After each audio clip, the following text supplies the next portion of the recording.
Rank file full വായിച്ചിട്ടാണ് പോയത്. പക്ഷേ പരീക്ഷയ്ക്ക് വേണ്ട രീതിയിൽ പെർഫോം ചെയ്യാൻ പറ്റിയില്ല.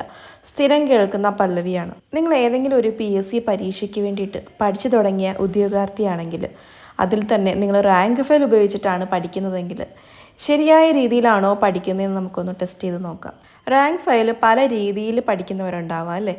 ജോലിക്ക് പോകുന്നവരൊക്കെ ആണെങ്കിൽ ട്രെയിനിലിരുന്നോ ബസ്സിലിരുന്നോ വായിക്കാം. ചിലരാണെങ്കിൽ ഡെയിലി ഒരു 5 പേജ് വായിക്കുന്നവരുണ്ടാവും. ചിലർ ഓരോ ടോപ്പിക്കായിട്ട് ഇപ്പോൾ ഹിസ്റ്ററി, ഇന്ത്യൻ ഹിസ്റ്ററി ആ രീതിയിൽ, അല്ലെങ്കിൽ യുദ്ധങ്ങൾ ആ രീതിയിലൊക്കെ പഠിക്കുന്നവരുണ്ടാവും.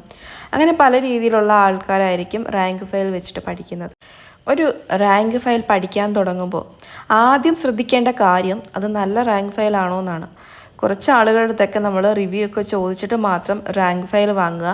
ഒരിക്കലും ഓഫർ കണ്ടിട്ടോ അല്ലെങ്കിൽ പരസ്യം കണ്ടിട്ടോ ഒന്നും ബുക്ക് വാങ്ങിക്കാൻ പാടില്ല. കുറേ കുട്ടികളൊക്കെ നല്ല റിവ്യൂസൊക്കെ പറയുന്നുണ്ടെങ്കിൽ മാത്രം വാങ്ങിക്കാം.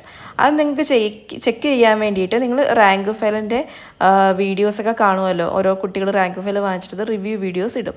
അപ്പോൾ അതിന് താഴെയുള്ള കമൻറ്റ്സ് നോക്കിയാൽ മതി. അതിൻ്റെ നെഗറ്റീവും പോസിറ്റീവും ഒക്കെ പല കുട്ടികളും കമൻറ്റ് ചെയ്തേക്കുന്നത് കാണാം. ചില പ്രമുഖ സ്ഥാപനങ്ങളൊക്കെ റാങ്ക് ഫയൽ ഇറക്കാറുണ്ട്. അപ്പോൾ അത് നല്ല കോച്ചിങ് കൊടുക്കുന്ന സ്ഥാപനങ്ങളാണോ എന്ന് ചെക്ക് ചെയ്യുക. അതേപോലെ അതിനാവശ്യമുള്ള കണ്ടൻറ് ഉണ്ടോ എന്നൊക്കെ നോക്കുക. പരമാവധി നിങ്ങൾ ഓൺലൈൻ പെട്ടെന്ന് വാങ്ങിക്കാതെ അടുത്തുള്ള ബുക്ക് സ്റ്റോളിൽ പോയിട്ട്, പ്രത്യേകിച്ച് ഈ കോളേജുകളുടെയൊക്കെ അടുത്ത് ബുക്ക് സ്റ്റോൾസ് കാണും. അവിടെ എല്ലാ റാങ്ക് ഫയലും കാണും. അപ്പോൾ എല്ലാ റാങ്ക് ഫയലും നിങ്ങളൊന്ന് മാച്ച് ചെയ്ത് നോക്കിയിട്ടൊക്കെ ബുക്ക് വാങ്ങിക്കുന്നതായിരിക്കും നല്ലത്.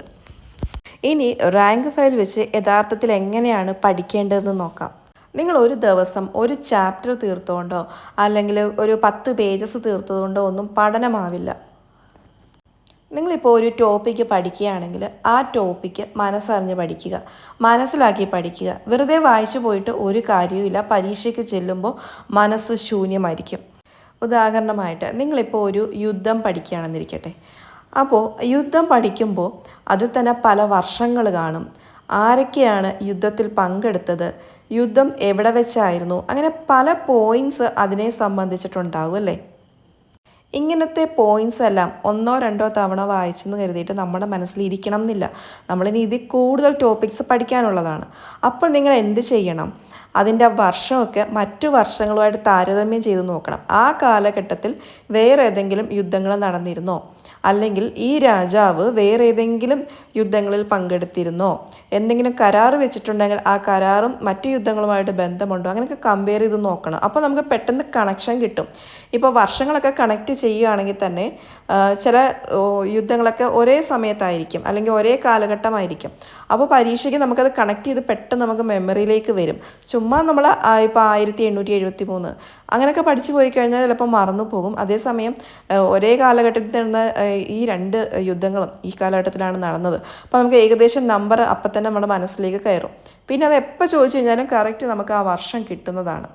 അതുപോലെ പഠിക്കുമ്പോൾ റാങ്ക് ഫയലിൽ ഇമ്പോർട്ടൻറ്റ് പോയിൻറ്റ്സൊക്കെ മാർക്ക് ചെയ്ത് പോകാം. അതോടൊപ്പം തന്നെ നിങ്ങളൊരു പേപ്പർ എടുക്കുക, ഒരു വൈറ്റ് പേപ്പർ എടുക്കുക, അതിലൊരു ട്രീ പോലെ വരയ്ക്കുക. അപ്പോൾ ഈ കേരളത്തിൽ നടന്ന യുദ്ധങ്ങൾ, അപ്പോൾ ആ ഒരു ട്രീക്ക് ഓരോരോ ബ്രാഞ്ചസ് കൊടുത്തിട്ട് അതിലെല്ലാം തന്നെ ഓരോ യുദ്ധങ്ങളുടെ വർഷവും രാജാവിൻ്റെ പേര് മാത്രമോ അല്ലെങ്കിൽ എന്തെങ്കിലും മെയിൻ പോയിൻറ്റ്സ് മാത്രം എഴുതി വയ്ക്കുക.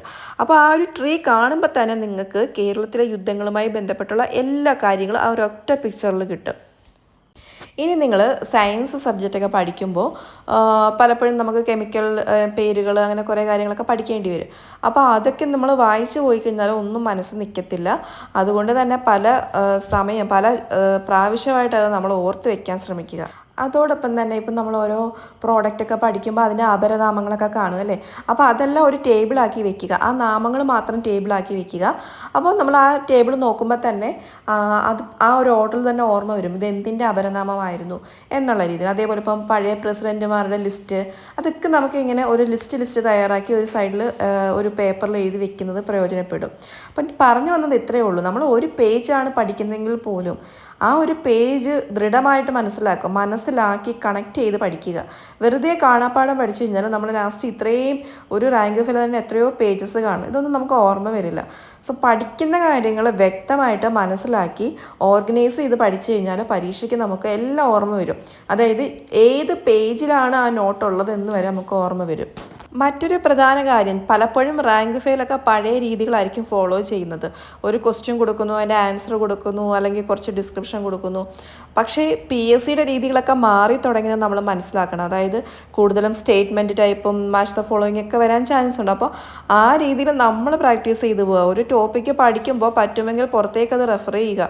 അത് തന്നെ യൂട്യൂബിൽ ക്ലാസ്സുകൾ കാണുക ആ ടോപ്പിക്കിനെ കുറിച്ചിട്ട്, അത് കുറച്ചുകൂടെ റെഫർ ചെയ്യുക. അല്ലെങ്കിൽ അതുമായി ബന്ധപ്പെട്ടിട്ടുള്ള ടെക്സ്റ്റുകളൊക്കെ വായിച്ചിട്ട് നോട്ട്സ് കണ്ടെത്തുക. കാരണം PSC സ്പൂൺ ഫീഡിങ് ക്വസ്റ്റ്യൻസ് ഒന്നും അല്ല ഇപ്പോൾ ഇടുന്നത്. അപ്പോൾ നമ്മൾ കുറച്ചും കൂടെ വാസ്റ്റായിട്ടൊക്കെ വായിച്ചു കഴിഞ്ഞാൽ നമുക്ക് കിട്ടത്തുള്ളൂ. അതുകൊണ്ട് തന്നെ പഠിക്കുമ്പോഴും ആ രീതി തന്നെ ഫോളോ ചെയ്ത് നോക്കുക. നിങ്ങളിപ്പോൾ റാങ്ക് ഫെയിൽ അതേപോലെ അബ്സോർബ് ചെയ്യാതെ നിങ്ങളുടേതായ രീതിയിൽ കുറച്ചും കൂടെ സ്മാർട്ട് വർക്ക് ചെയ്യുക, കുറച്ചും കൂടെ ബ്രില്യൻ്റായിട്ട് പഠിക്കുക, മുൻകൂട്ടി കണ്ട് പഠിക്കുക എന്നതാണ് ഉദ്ദേശിക്കുന്നത്. മറ്റൊരു കാര്യം, റാങ്ക് ഫെയിലുള്ള എല്ലാ കാര്യങ്ങളും നമുക്ക് കംപ്ലീറ്റ് പഠിക്കണമെന്നില്ലതാനും.